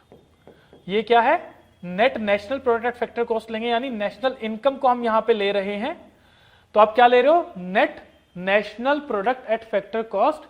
इसमें अगर आप जो गवर्नमेंट की तरफ से ट्रांसफर पेमेंट्स आई हैं उनको ऐड कर दो, और undistributed profits, net interest payment by made by the house hold और कॉर्पोरेट टैक्स को अगर माइनस कर दोगे तो क्या बन जाएगा आपका? आपका बन जाएगा पर्सनल इनकम। क्या बन जाएगा? Personal income. ये नेक्स्ट कीवर्ड है। तो आप इसमें क्या कर रहे हो? National income. National income is NNP, net national product at factor cost, minus एक तो आपका हो गया undistributed profits, undistributed profits, interest payments made by households, और तीसरा इसमें आ जाएगा आपका कॉरपोरेट टैक्स। इन तीनों को करेंगे हम माइनस और इसमें प्लस करेंगे ट्रांसफर पेमेंट्स फ्रॉम गवर्नमेंट को, तो हमें क्या मिल जाएगी? Personal disposable income. यानी ये वो पर्सनल इनकम यानी वो इनकम है जो हम लोग अर्न कर रहे हैं, जो सिटीजन्स अर्न कर रहे हैं। सब सिटीजन्स की मिलाकर जो इनकम बनेगी उसे हम क्या कहेंगे? Personal income. तो नेशनल इनकम में से कॉर्पोरेट टैक्स को आप हटा दो, जो प्रॉफिट्स कॉर्पोरेट्स ने डिवाइड नहीं किए, जो डिविडेंड्स नहीं मिले वो हटा दो, और जो इंटरेस्ट पेमेंट्स हम लोग करते हैं उनको हटा दो, और उसके साथ जो ट्रांसफर पेमेंट्स हमें मिलती हैं, जो सब्सिडीज वगैरह, जो भी कंपनसेशन वगैरह, पेंशन वगैरह जो भी हमें मिलता है उसको हम ऐड करते, तो क्या बन जाएगा? Personal income. यानी ये पैसा हमारी जेब में आता है। ठीक है, अब इस पैसे में से क्या होता है? हम इनकम टैक्स भरते हैं, फीस एंड फाइन्स भरते हैं। जैसे मान लो अगर आप जा रहे हो और आपका चालान कट गया, वो हो गया, या कोई स्टैंप ड्यूटी वगैरह कोई भी चीज जो आप भरते हो गवर्नमेंट को, उसको अगर हम हटा देंगे तो क्या बन जाएगा? Personal disposable income. क्या बनेगी? Personal disposable income. तो पर्सनल इनकम और पर्सनल डिस्पोजेबल इनकम में क्या डिफरेंस है? पर्सनल इनकम आपकी एक बार जेब में आती है, एक जेब में आने के बाद आप कुछ टैक्स पे करते हो, मिसलेनियस फीस फाइन्स वगैरह कुछ भरते हो, चालान वगैरह जो आपका कटा वो भरते हो, तो जो बचता है उसे हम क्या कहते हैं? Personal disposable income. जो पर्सनल डिस्पोजेबल इनकम है वो एक्चुअल इनकम है जो हम खर्च कर पाते हैं। मान लो अगर आपकी तनख्वाह है 10 लाख रुपीज, तो आपको इनकम टैक्स पे करना होगा 20%, यानी 2 लाख रुपीज तो आप इनकम टैक्स में पे कर देते हो। उसके अलावा आपका लड़का गया और उसने चलाई गाड़ी में उसने कटवाया चालान, तो आप फिर चालान के पैसे भी भरोगे। तो जो पैसा बचेगा उस 10 लाख में से 2 लाख हटाने के बाद और ये चालान वगैरह हटाने के बाद, उसे हम क्या कहेंगे? Personal disposable income. वही इनकम है जिसको आप यूज करते हो, या तो आप उसको सेव करोगे, इन्वेस्ट करोगे, या डेली के खर्चे चलाने के लिए यूज करोगे। तो इसलिए हमें फाइंड आउट करनी थी पर्सनल डिस्पोजेबल इनकम। तो हमने क्या किया यहाँ पे? नेशनल इनकम में से सबसे पहले हमने हटाया कि लोगों की जेब में पैसा जा कितना रहा है। तो लोगों की जेब में जो पैसा जा रहा है वो बनता है आपका पर्सनल इनकम। पर्सनल इनकम में हमें क्या करना है? अनडिस्ट्रीब्यूटेड प्रॉफिट्स को आप हटा दो, जो इंटरेस्ट पेमेंट हाउस होल्ड्स करते हैं उसको हटा दो, और जो कॉर्पोरेट टैक्स भरा जाता है उसको आप हटा दो। उसके बाद ट्रांसफर पेमेंट्स को ऐड कर दो और वो बन जाएगा आपका पर्सनल इनकम। पर्सनल इनकम के अंदर अगर आप इनकम टैक्स जो टैक्स वगैरह हम भरते हैं वो हटा दीजिए आप, और उसके अलावा कोई अगर ऐसा चालान फीस वगैरह जो भरनी है वो हटाने के बाद जो बचेगा वो बचेगा पर्सनल डिस्पोजेबल इनकम। क्लियर? अब next is NNP at factor cost. इसमें अगर आप नेट इनडायरेक्ट टैक्सेस को ऐड करते हो, net current transfers from rest of the world को ऐड करते हो। देखो क्या कह रहा हूं यहां पे ट्रांसफर्स की बात हो रही है, यानी जो रेमिटेंसेस वगैरह आपको मिल रहे हैं उसकी बात यहां पे हो रही है। तो जो रेमिटेंसेस गिफ्ट्स वगैरह मिल रहे हैं, कोई ग्रांट्स वगैरह अगर गवर्नमेंट को मिल रही है, तो वो सारी चीजें अगर आप ऐड करोगे तो क्या बन जाएगा आपका? वो बन जाएगा नेट डिस्पोजेबल इनकम या नेशनल डिस्पोजेबल इनकम। क्या बन जाएगी वो? National disposable income. यानी ये पूरी की पूरी जो इनकम है ये पूरी इंडिया के पास है, जिसको इंडिया खर्च कर सकता है। कहने का मतलब ये है कि अगर ये नेशनल इनकम है तो इसके अंदर जो बाहर से ट्रांसफर पेमेंट्स आ रहे हैं वो हमने ऐड कर दिए, प्लस गवर्नमेंट ने जो टैक्स लिया था वो हमने ऐड कर दिया, तो क्या बन जाएगी हमारी? National disposable income. यानी पूरे देश के पास ये सारा पैसा है जो वो खर्च कर सकता है आने वाले टाइम में। ठीक है, तो ये हो जाएगा आपका नेशनल डिस्पोजेबल इनकम। ये मैंने माना था इसको कि ये मान लो जो ये गोला था पहले वाला, ये था आपका नेशनल इनकम। ये क्या है? ये है आपकी ट्रांसफर पेमेंट्स, और ये है आपके नेट इनडायरेक्ट टैक्सेस। क्यों? क्योंकि नेशनल इनकम तो किसके पास आएगी? वो तो आएगी कॉर्पोरेट्स और लोगों के पास। उसके अंदर जो गवर्नमेंट ने टैक्स लिया वो ऐड कर दो, और जो बाहर से हमें कोई ट्रांसफर पेमेंट वगैरह मिली है वो ऐड कर दो, तो क्या बन जाएगा हमारा? National disposable income. अब इसके बाद यू हैव जीएनपी। जीएनपी में अगर आप net current transfers from the rest of the world add करते हो, यहां पे हम बात कर रहे हैं ग्रॉस की, तो ग्रॉस के अंदर अगर आप net current transfers, current transfer क्या है? जब हमने अभी पिछले वाले स्लाइड में देखा था, यही करंट ट्रांसफर्स की बात हो रही है। तो इन्हीं करंट ट्रांसफर्स को अगर आप ग्रॉस नेशनल इनकम के अंदर ऐड करोगे तो क्या बन जाएगा, ग्रॉस नेशनल डिस्पोजेबल इनकम। क्या बन जाएगा, ग्रॉस नेशनल डिस्पोजेबल इनकम। इसमें से अगर आप डेप्रिसिएशन हटा दोगे तो क्या बन जाएगा, नेट नेशनल डिस्पोजेबल इनकम। क्या बनेगा, नेट नेशनल डिस्पोजेबल इनकम। तो हमने इसमें क्या किया, इसमें हमने लिया ग्रॉस नेशनल प्रोडक्ट, उसमें से हमने हटा दिया ग्रॉस नेशनल डिस्पोजेबल इनकम को, तो उससे हमें क्या बन गया, वो सॉरी उसमें से हमने निकाला ग्रॉस नेशनल डिस्पोजेबल इनकम को। और इस जीएनडीआई में से हमने जब डेप्रिसिएशन को हटाया तो क्या बना हमें, नेट नेशनल डिस्पोजेबल इनकम। तो यानी यहां पे क्या हो रहा है, जो ग्रोस वर्ड है वो किसमें कन्वर्ट हो रहा है, नेट के अंदर। तो ये क्या आ गई, नेट नेशनल डिस्पोजेबल इनकम। ठीक है, अब आगे देखते हैं। अब आता है जीडीपी एट मार्केट प्राइस। इसमें अगर आप net factor income from abroad को ऐड करोगे तो क्या बनेगा, gross national product eight market price. हम यहां पे मार्केट प्राइस लेके चल रहे हैं। इसमें अगर आपने बाहर से जितनी भी फैक्टर इनकम्स आ रही है उसको ऐड किया तो क्या बनेगा, gross national product eight market price. उसके अंदर अगर आपने नेट करंट ट्रांसफर्स को ऐड किया, किसको ऐड किया, नेट करंट ट्रांसफर्स को अगर ऐड किया तो क्या बन गया आपका, ग्रॉस नेशनल डिस्पोजेबल इनकम। क्या बनी, ग्रॉस नेशनल डिस्पोजेबल इनकम। और इसके अंदर अगर आपने डेप्रिसिएशन को हटा दिया तो क्या बन गया आपका, net national disposable income. Net national disposable income. इसके अलावा अगर आप जीएनपी यानी ग्रॉस नेशनल प्रोडक्ट की मैं यहां पे बात कर रहा हूं, उसमें से अगर आप डेप्रिसिएशन हटाओगे तो क्या बनेगा, net national product eight market price. क्या, एट मार्केट प्राइस। उसके अंदर अगर आप नेट इनडायरेक्ट टैक्सेस को रिमूव कर दोगे तो क्या बन जाएगा, net national product at factor cost. क्या बन जाएगा ये, net national product at factor cost, जिसे हम बोलते हैं नेशनल इनकम। तो हमारी बन गई यहां पे नेशनल इनकम। अब नेशनल इनकम में से हम क्या हटाएंगे, उसमें से हम हटाएंगे सबसे पहले तो अनडिस्ट्रीब्यूटेड प्रॉफिट्स को, इंटरेस्ट पेमेंट्स को और कॉर्पोरेट टैक्स को, और उसमें ऐड करेंगे ट्रांसफर पेमेंट्स को। तो हमारा क्या बन जाएगा, पर्सनल इनकम। क्या बनेगी, पर्सनल इनकम। इस पर्सनल इनकम में से जब हम लोग डायरेक्ट टैक्स हटा देंगे और मिसलेनियस टैक्सेस को हटा देंगे तो क्या बन जाएगी, पर्सनल डिस्पोजेबल इनकम। क्या बनेगी, पर्सनल डिस्पोजेबल इनकम। यानी ये वो इनकम है जो हमारी जेब में जा रही है, जो हम खर्चा कर पाएंगे। सॉरी, ये वाली इनकम हमारी जेब में जा रही है और ये वाली इनकम बचेगी जो हम खर्चा कर पाएंगे टैक्सेस वगैरह पे करने के बाद। उसके अलावा जब आप net national product eight market price में अगर आप net factor income from abroad को ऐड करते हो तो बन जाता आपका नेट डोमेस्टिक इनकम। क्या बनेगी, नेट डिस्पोजेबल इनकम। ये बन जाएगी आपकी नेट डिस्पोजेबल इनकम।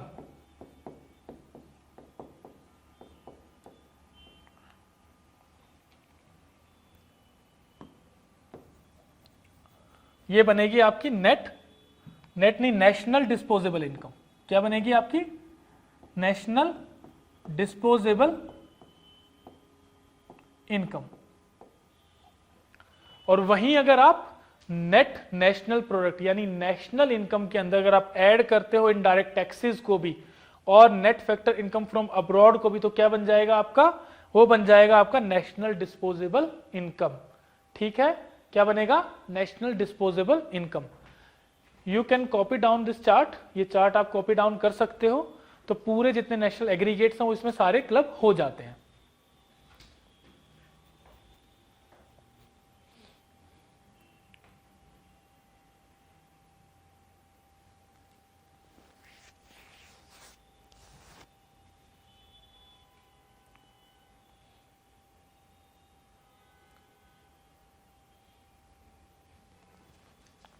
ठीक है, तो ये क्या बन गई, नेट डिस्पोजेबल इनकम बन गई।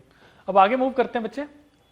Next is current flow of circular flow of income. Circular flow of income का मतलब ये है कि इनकम कंट्री के अंदर कैसे फ्लो करती है।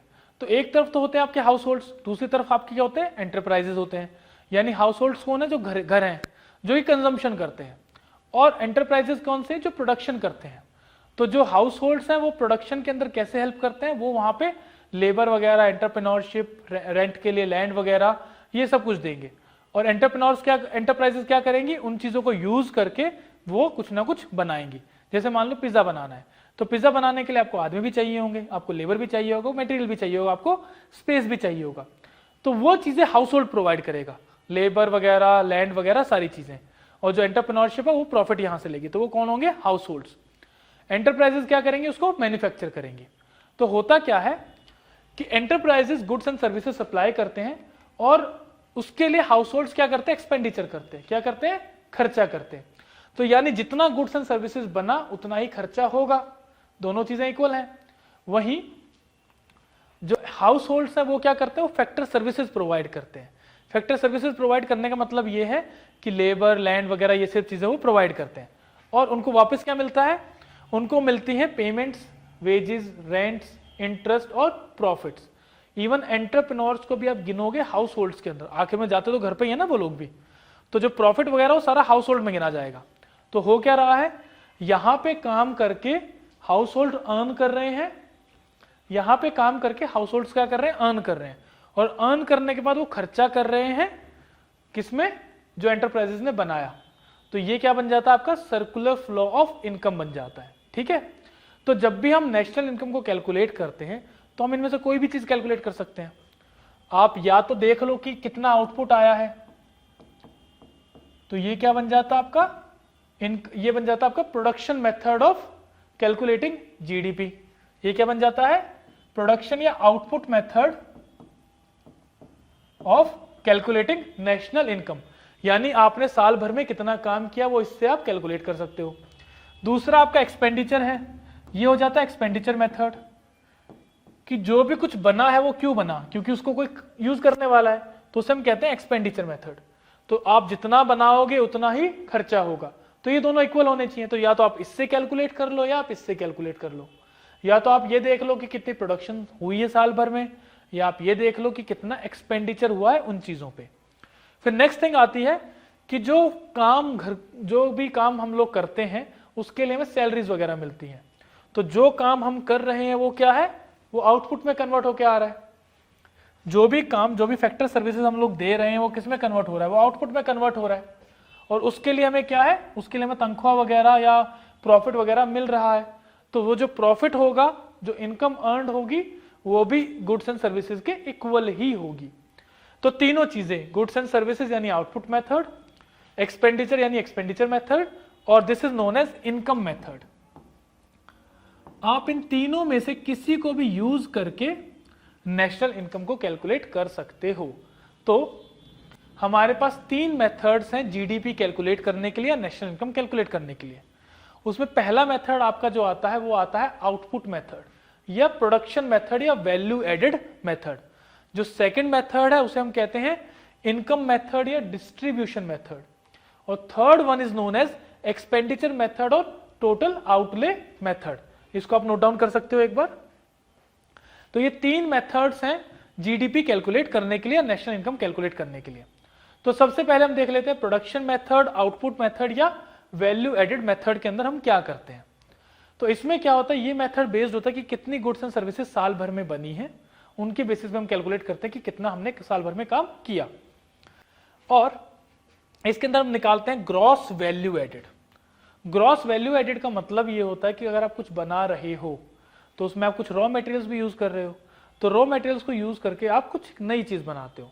तो ऑलरेडी रॉ मटेरियल्स की भी तो कोई वैल्यू थी ना। अगर मान लो आपने आटा ही लिया, तो आटा भी आपने कहीं ना कहीं से खरीदा, वो आटा भी किसी ने बनाया होगा या उसके ऊपर भी किसी ने काम किया होगा। तो आटे की कुछ वैल्यू थी, मान लो आटे की वैल्यू थी 50 रुपए, और उस 50 रुपए के आटे को यूज करके आपने 250 रुपए की ब्रेड बना दी। तो आपने क्या किया, आपने 200 रुपए का काम किया। इसके अंदर कितने रुपए का काम किया, 200 रुपए का, क्योंकि 50 रुपए तो इस रॉ मटेरियल की खुद की वैल्यू थी। तो जीवीए या ग्रॉस वैल्यू एडेड के अंदर हम क्या करते हैं, हम ये देखते हैं कि हर एक स्टेज ऑफ प्रोडक्शन पे कितना काम किया जा रहा है। उसको हम कैसे कैलकुलेट करेंगे, final minus intermediate goods, that is the value added. Clear. तो ये हो जाता है आपका जीवीए मेथड। तो इसके अंदर आपका GVA method at base price या GDP at basic price, it is GV at factor cost plus net production tax. Second is net production tax, आपको पता ही है, production tax minus production subsidies. Then GVA at market price और GDP at market price क्या होगा, GVA at basic price, ये BC नहीं है बीपी है, ये क्या हो जाएगा GVA at basic price plus net production tax. तो नेट प्रोडक्ट टैक्स क्या होता है, product taxes minus product subsidies. तो ये हो जाता है आपका प्रोडक्शन मेथड। तो प्रोडक्शन मेथड को कैसे समराइज करेंगे, जीवी एट मार्केट प्राइस और GDP at market price. GDP at market price और जीवी एट मार्केट प्राइस दोनों एक ही चीज है। जीवी at factor cost plus net production tax plus net product tax. तो प्रोडक्शन प्रोडक्ट यानी पूरे के पूरे इनडायरेक्ट टैक्सेस को हम जब ऐड करते हैं जीवी एट फैक्टर कॉस्ट में, तो क्या मिल जाता है हमें, जीडीपी एट मार्केट प्राइस। देखो हम पहले कैलकुलेट करते हैं जीवीए, क्योंकि हम क्रॉस वैल्यू निकाल सकते हैं। जब सारी वैल्यूज हमारे पास आ जाती हैं जो साल भर में काम हुआ, उसके बाद हम उससे निकालते हैं जीडीपी एट मार्केट प्राइस। अब आगे चलते हैं, next method is your income method. Next method कौन सा है, इनकम मेथड है। तो इनकम मेथड से हम क्या कैलकुलेट करते हैं, हम कैलकुलेट करते हैं एनडीपी एट फैक्टर कॉस्ट, यानी net domestic product at factor cost. इसके अंदर 3 एलिमेंट्स हैं। पहला एलिमेंट है कंपनसेशन टू एम्प्लॉयज, जो भी आपको सैलरीज वगैरह मिलती हैं वो किस में आती है, कंपनसेशन टू एम्प्लॉयज के अंदर आती हैं। तो जो भी आपको wages, salaries, contribution to social security वगैरह जो भी मिलता है वो आपको किस में आएगा, कंपनसेशन टू एम्प्लॉयज के अंदर आएगा। सेकंड है ऑपरेटिंग सरप्लस। ऑपरेटिंग सरप्लस में क्या आएगा, जो प्रॉफिट्स हो गए आपको वो मिल जाते हैं, कोई रॉयल्टी वगैरह है, कोई रेंट वगैरह, जो भी सारे इंटरेस्ट वगैरह वो किस में आ जाएंगे, ऑपरेटिंग सरप्लस के अंदर। तीसरी चीज आपकी आती है mixed income of self employed. Mixed income of self employed का मतलब ये होता है वो खुद ही मालिक हैं और खुद ही काम कर रहे हैं। जैसे दुकानदार हैं, दुकानदार के अंदर क्या है, उन्हीं का अपना वेंचर है, उन्होंने ही रिस्क लिया है कि दुकान चले ना चले, तो एंटरप्रेन्योर भी हैं और वो खुद ही दुकान को संभालते भी हैं, जो भी काम रहता है दुकान का खुद ही करते हैं। तो किस में आ जाती है, वो आ जाती है मिक्स्ड इनकम के अंदर। या जैसे फार्मर है, तो फार्मर अपनी खेती खुद ही करता है, तो वो किस में आ जाएगा, मिक्स्ड इनकम के अंदर वो आ जाएगा। ठीक है, तो owners are themselves working in the enterprise और इन द इकोनॉमिक एक्टिविटी। तो इन तीनों को जब हम लोग ऐड करते हैं तो क्या बन जाता है आपका इनकम मेथड। इनकम मेथड से क्या कैलकुलेट करते हैं, net domestic product at factor cost. Next आता है आपका एक्सपेंडिचर मेथड। एक्सपेंडिचर मेथड के अंदर हम क्या करेंगे, हम देखेंगे पहली बात तो पर्सनल कंजम्पशन एक्सपेंडिचर कितना हुआ है, यानी जो घरेलू कंजम्पशन है, जो लोग पर्सनली कर रहे हैं, जो हाउस होल्ड्स कर रहे हैं, उस कंजम्पशन को हम देखेंगे। वो पिज्जा खाएंगे, वो कार खरीदेंगे, वो कैमराज खरीदेंगे, वो वेरियस चीजें वो लेंगे, तो वो किस में आ जाएगा, पर्सनल कंजम्पशन एक्सपेंडिचर के अंदर। उसके बाद प्राइवेट इन्वेस्टमेंट की इन्वेस्टमेंट कितनी हुई है, किसके अंदर, इंडस्ट्रीज के अंदर, कोई मशीनरी वगैरह खरीदी गई है, कुछ ऐसा हुआ है, तो वो किस में आएगा, प्राइवेट इन्वेस्टमेंट के अंदर। तो ये क्या है, कॉर्पोरेट्स वगैरह जो इन्वेस्ट कर रहे हैं उसको हम डालते हैं प्राइवेट इन्वेस्टमेंट के अंदर। फिर गवर्नमेंट एक्सपेंडिचर, गवर्नमेंट ने कुछ ना कुछ इन्वेस्टमेंट भी की होगी और गवर्नमेंट ने सैलरीज वगैरह सब कुछ पे करती है, तो किस में आ जाता है, वो गवर्नमेंट एक्सपेंडिचर के अंदर आ जाता है। उसके बाद आते हैं आपके एक्सपोर्ट्स, कि एक्सपोर्ट्स कितने हुए, देश से बाहर कितनी चीजें गई, तो भी तो आपने काम किया ना एक्सपोर्ट्स के अंदर, तो वो इसमें हम ऐड कर देंगे। फिर माइनस करते हैं इंपोर्ट्स को। इंपोर्ट्स को माइनस इसलिए करते हैं क्योंकि ऑलरेडी हम लोग पर्सनल कंजम्पशन के अंदर उसको जोड़ चुके होते हैं। अगर आप मान लो आपने बाहर से कोई लैपटॉप फोन वगैरह कुछ मंगवाया है, तो आप अपने पर्सनल एक्सपेंडिचर में उसको डालोगे ना, और वो इंडिया में बना नहीं था, तो उसको हमें माइनस करना पड़ता है इंपोर्ट्स की फॉर्म में, क्योंकि हम यहाँ पे निकाल रहे हैं जीडीपी।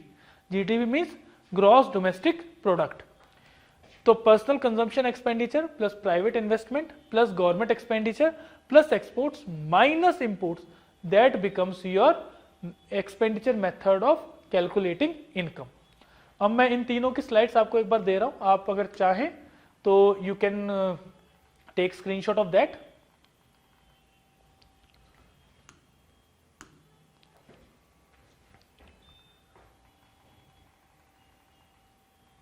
ये आपने ले लिया था ऑलरेडी, इसको आप ले सकते हो स्क्रीनशॉट को।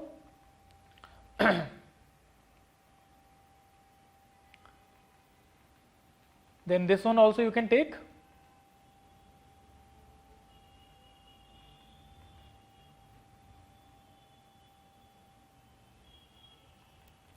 The next one is, ये भी आप ले सकते हो।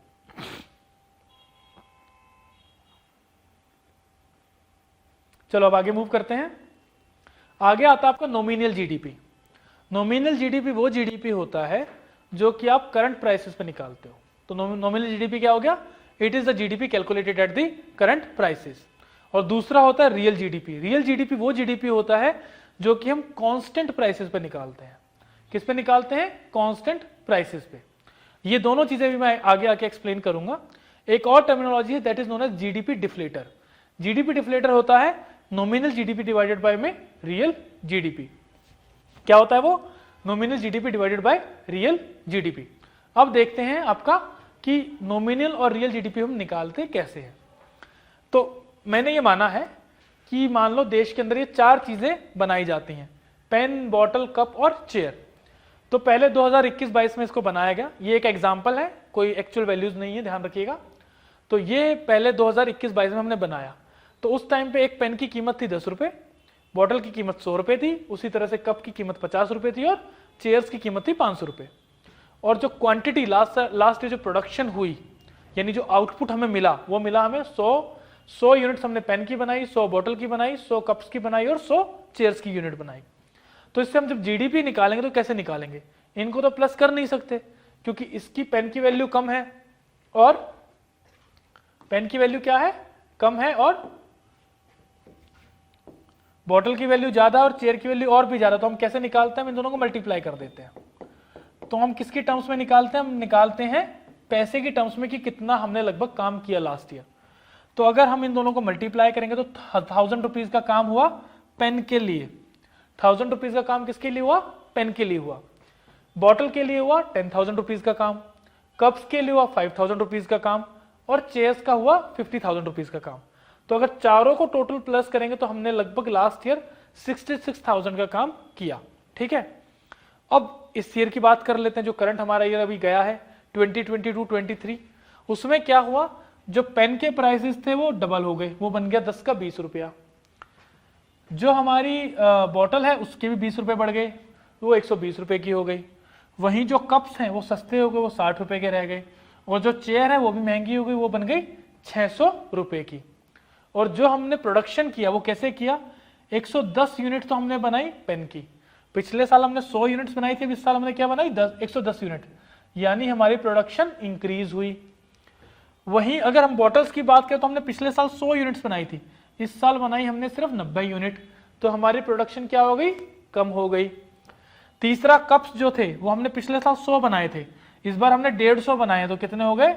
वो हमारी प्रोडक्शन बढ़ गई। वहीं जो चेयर्स थी वो भी 100 बनाई थी, पर वो हो गई कम, तो वो हमारी कम हो गई, वो बन गई 80, तो हमारी हो गई कम। अब हम निकालते हैं कि हमने इस बार कितना काम किया।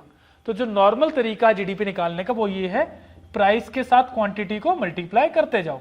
तो 2200 रुपए का यहाँ पे हुआ, 1800 रुपए की 1800 रुपए की बॉटल, 10,800 रुपए की बॉटल्स बनी। उसके बाद जो कप्स बने वो 9,000 रुपए के बने, और जो चेयर्स बनी वो बनी 48,000 रुपए की। तो टोटल जब हमने देखा कि कितना जीडीपी आया तो वो आ गया 7,000। क्या आ गया? 7,000। इसे हम बोलते हैं नॉमिनल जीडीपी। क्या बोलते हैं इसे हम? नॉमिनल जीडीपी, यानी वो जीडीपी जो आप करंट प्राइसेस पे ले रहे हो। देखो महंगाई हो गई ना लास्ट ईयर से, आपको ये चीज समझनी होगी। जो चीज 10 रुपए की थी वो 20 रुपए की मिल रही है, तो महंगा हो गया सब कुछ। तो जो हम करंट प्राइसेस पे निकालते हैं जीडीपी, उसे हम क्या कहते हैं? Nominal GDP. वहीं अगर रियल जीडीपी को देखो तो कैसे निकाला जाएगा? जीडीपी का सिंपल सा मतलब ये है कि आपने लास्ट ईयर पूरे साल भर में कितना काम किया। तो काम आप कैसे देखते हो? काम आप ऐसे देखते हो कि वो आउटपुट यूनिट कितनी निकली है। आउटपुट यूनिट कितनी निकली है? हम पैसे के हिसाब से तो इसलिए देख रहे हैं क्योंकि हम इन सब चीजों को एक ग्रुप में नहीं रख सकते, तो इसलिए हम इसको मॉनेटरी टर्म्स में कन्वर्ट कर लेते हैं।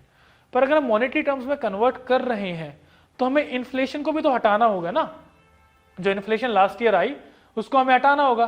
तो उसको हटाने के लिए हम क्या करते हैं? हम लास्ट ईयर के प्राइसेस के साथ, जो ये लास्ट ईयर के प्राइसेस हैं और जो ये क्वांटिटी है, इन दोनों को करते हैं मल्टीप्लाई, और उससे हम निकालते हैं इस ईयर कितना, इस साल हमने कितनी प्रोडक्शन की।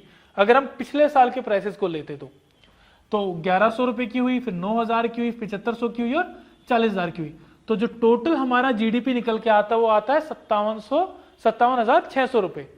यानी हमने लास्ट ईयर के मुकाबले कम प्रोडक्शन की है इस साल, यानी हमारा रियल जीडीपी डिक्लाइन हुआ है, भले ही नॉमिनल जीडीपी ऊपर रहा हो। तो ये डिफरेंस क्यों आया? ये डिफरेंस इसलिए आया बिकॉज ऑफ इन्फ्लेशन, क्योंकि महंगाई हो गई जिसकी वजह से प्राइसेस बढ़ गए, उससे हमें लगा कि जीडीपी बढ़ गया है। तो नॉमिनल जीडीपी में हम क्या करते हैं, हम लोग इन्फ्लेशन को लेके चलते हैं, यानी हम इन्फ्लेशन को हटाते नहीं है, वो करंट प्राइसेस पे जीडीपी निकाला जाता है। रियल जीडीपी में हम उस एक बेस प्राइस मान लेते हैं कि ये बेस प्राइस रहेगा, यानी किसी एक साल को हम बेस ईयर बना देंगे, उस बेस ईयर के अकॉर्डिंगली हम सारी चीजों के प्राइसेस फिक्स कर लेते हैं। उस फिक्स्ड प्राइस से फिर हम देखते हैं कि कितनी क्वांटिटी एक्स्ट्रा बनी। ठीक है, तो इस वाले एग्जांपल के अंदर जीडीपी ये तो हो जाएगा आपका नॉमिनल जीडीपी और ये हो जाएगा आपका रियल जीडीपी। ठीक है, ये क्या हो जाएगा, रियल जीडीपी। और इन दोनों के जो रियल जीडीपी और नॉमिनल जीडीपी की जो वो है रेशियो है, उसे हम क्या कहते हैं, जीडीपी डिफ्लेटर। उसे हम क्या कहेंगे, जीडीपी डिफ्लेटर।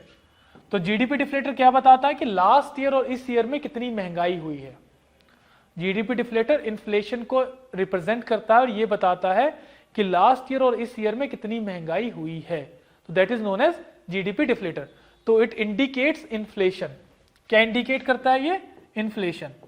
इन्फ्लेशन वाले चैप्टर में इफ यू हैव स्टडीड, तो इन्फ्लेशन हम WPI से निकालते हैं और CPI को देखते हैं, उसके साथ एक PPI भी होता है और चौथा होता है आपका जीडीपी डिफ्लेटर।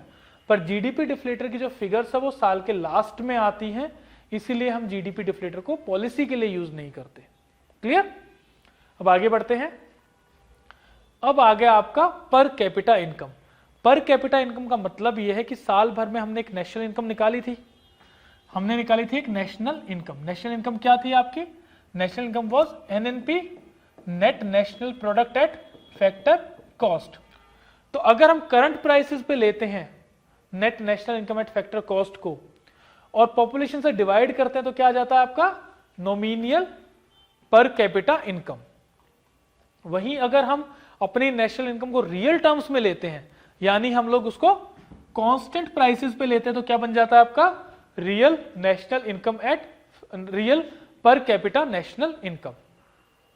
तो आप इसको, बल्कि पिछले वाली स्लाइड को भी आप लोग चाहें तो स्क्रीनशॉट इसका ले सकते हैं समझने के लिए। You can take this example कि नॉमिनल और रियल जीडीपी में क्या डिफरेंस है। तो ये आपका है नॉमिनल जीडीपी और ये 57600 है आपका रियल जीडीपी। क्लियर? और इन दो nominal bye real GDP it becomes your GDP deflator. Then this is your nominal per capita income and real per capita income. Then next आता है आपका incremental capital output ratio. Incremental capital output ratio का मतलब ये है कि आपको कितनी इन्वेस्टमेंट करनी पड़ेगी एक यूनिट आउटपुट प्रोड्यूस करने के लिए, यानी आपको कितनी एक्स्ट्रा इन्वेस्टमेंट करनी होगी एक एडिशनल यूनिट प्रोड्यूस करने के लिए। तो डेफिनेशन पढ़ लेते हैं एक बार। It is the additional unit of capital or investment required to produce an additional unit of output, to produce an additional unit of output। जितना ICOR ज्यादा होगा उतनी ही आपकी इकोनॉमी लेस डेवलप्ड है, यानी इंडिया का ICOR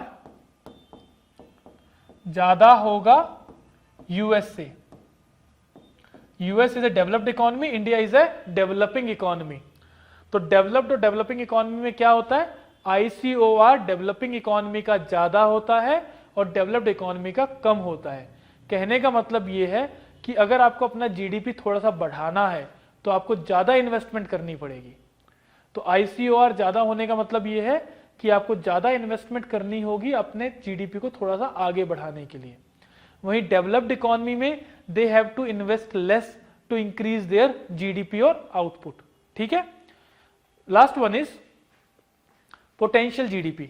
पोटेंशियल जीडीपी क्या होता है, पोटेंशियल जीडीपी इज कितना जीडीपी, कितना मैक्सिमम जीडीपी आप अचीव कर सकते हो। पोटेंशियल जीडीपी इज कितना जीडीपी आप अचीव कर सकते हो, उसे हम क्या कहते हैं, पोटेंशियल जीडीपी कहते हैं। तो वेरियस फैक्टर्स होते हैं, डेप्रिसिएशन हो जाता है, इन्फ्लेशन वगैरह काफी सारे फैक्टर्स है जिसकी वजह से जीडीपी हमारा कम हो जाता है। Potential GDP minus real GDP जो निकलता है उसे हम कहते हैं जीडीपी गैप। उसे हम क्या कहते हैं? Potential GDP gap. तो potential GDP gap is equal to potential GDP minus real GDP So with this I conclude my session for today. Next session में हम लोग मिलेंगे। Thank you very much and have a nice day, have a good time. Thank you very much.